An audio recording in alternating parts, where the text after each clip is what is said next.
Would any sane person think that dumpster diving would have stopped Hitler? Or that composting would have ended slavery? Or brought about the 8-hour workday? Or that chopping wood and carrying water would have gotten people out of Tsarist prisons? Or that dancing around a fire would have helped put in place the Voting Rights Act of 1957 or the Civil Rights Act of 1964? Then why now, with all the world at stake, do so many people retreat into these entirely personal solutions?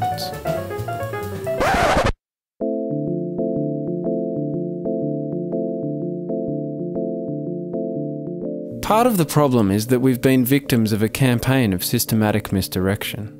Consumer culture and the capitalist mindset have taught us to substitute acts of personal lifestyle choices for organised political resistance. The same is true for spiritual enlightenment. This is not organised political resistance. An inconvenient truth helped raise consciousness about global warming. But did you notice that all of the solutions presented had to do with personal consumption, changing light bulbs, inflating tyres, driving half as much, and had nothing to do with shifting power away from corporations or stopping the growth economy that is destroying the planet? Each one of us is a cause of global warming, but each of us can make choices to change that. With the things we buy, the electricity we use, the cars we drive, we can make choices to bring our individual carbon emissions to zero.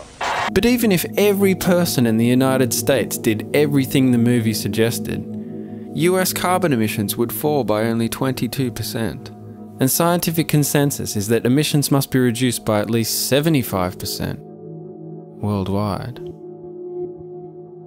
Or let's talk water. We so often hear that the world is running out of water. People are dying from lack of water. Rivers are dewatered from lack of water. And while this is true, we're told that because of this, we must take shorter showers. But see the disconnect? Because I take showers, I'm responsible for drawing down aquifers? Well, no.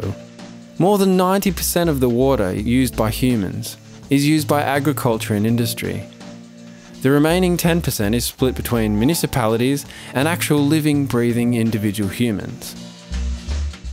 Collectively, municipal golf courses use as much water as municipal human beings. That's insane. People, both human people and fish people, aren't dying because the world is running out of water. They're dying because the water is being stolen.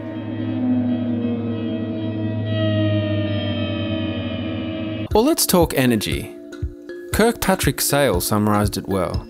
For the past 15 years, the story has been the same every year. Individual consumption, residential, by private car and so on, is never more than about a quarter of all consumption. The vast majority is commercial, industrial, corporate, by agribusiness and government. He forgot the military. So even if we all took up cycling and wood stoves, it would have a negligible impact on energy use, global warming and atmospheric pollution.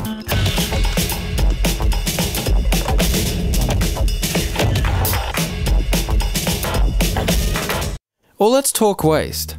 In 2005, per capita municipal waste production, basically everything that's put out at the curb, in the United States was about 1,660 pounds.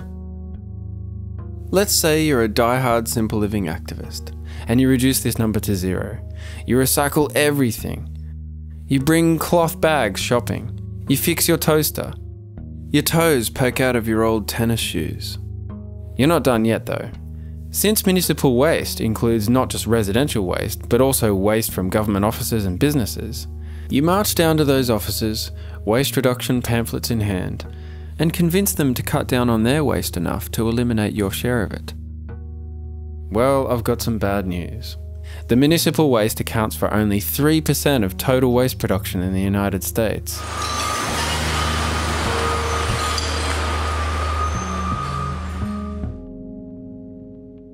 I want to be clear.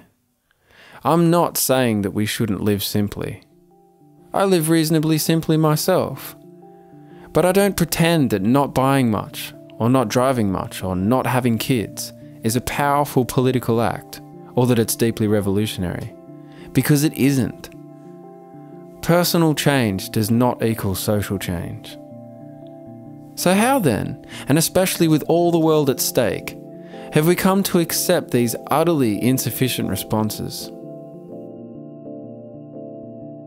I think part of it is that we're in a double bind.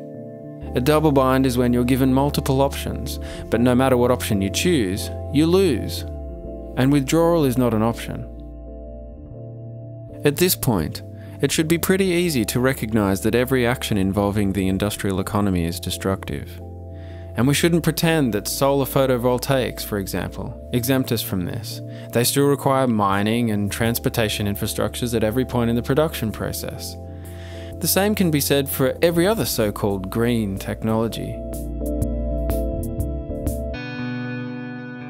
If we choose option 1, if we avidly participate in the industrial economy, we may think in the short term we win, because we may accumulate wealth, the marker of so-called success in this culture, but we lose, because in so doing we give up our empathy, our animal humanity.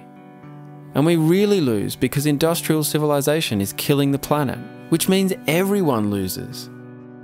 And if we choose the alternative option of living more simply, thus causing less harm, but still not stopping the industrial economy from killing the planet, we may in the short term think we win because we got to feel pure, and we didn't even have to give up all of our empathy, just enough to justify not stopping the horror. But once again, we really lose because industrial civilization is killing the planet, which means everyone still loses. The third option, acting decisively to stop the industrial economy, is very scary for a number of reasons, including but not restricted to the fact that we'd lose some of the luxuries, for example electricity, to which we've grown very accustomed. And the fact that those in power might try to kill us if we seriously impede their ability to exploit the world. None of which alters the fact that it's a better option than a dead planet. Any option is a better option than a dead planet.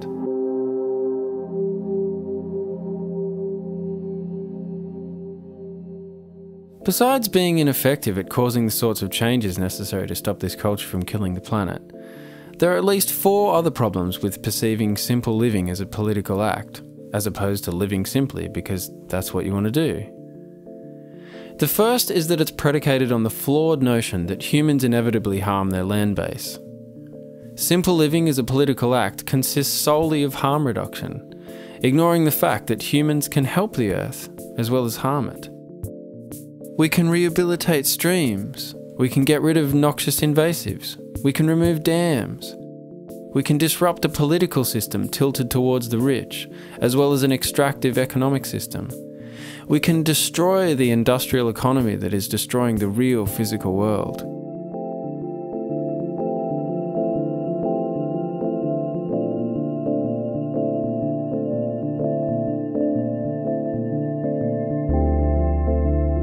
The second problem, and this is another big one, is that it incorrectly assigns blame to the individual, and most especially to individuals who are particularly powerless, instead of to those who actually wield power in this system, and to the system itself.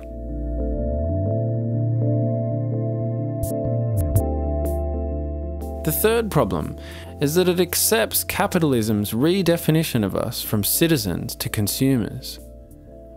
By accepting this redefinition, we reduce our potential forms of resistance to consuming and not consuming.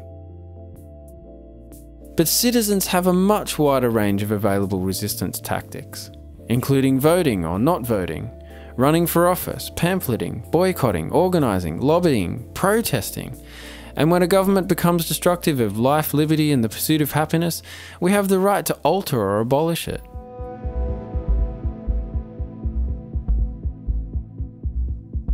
The fourth problem is that the end point of the logic behind simple living as a political act is suicide. If every act within an industrial economy is destructive, and if we want to stop this destruction, and if we are unwilling or unable to question, much less destroy, the intellectual, moral, economic and physical infrastructures that cause every act within an industrial economy to be destructive, then we can easily come to believe that we will cause the least destruction possible if we're dead. The good news is that there are other options. We can follow the examples of brave activists who lived through the difficult times I mentioned. Nazi Germany, Tsarist Russia, antebellum United States, who did far more than manifest a form of personal purity. They actively opposed the injustices that surrounded them. We can follow the example of those who remembered that the role of an activist is not to navigate systems of oppressive power with as much personal integrity as possible, but rather to confront and take down those systems.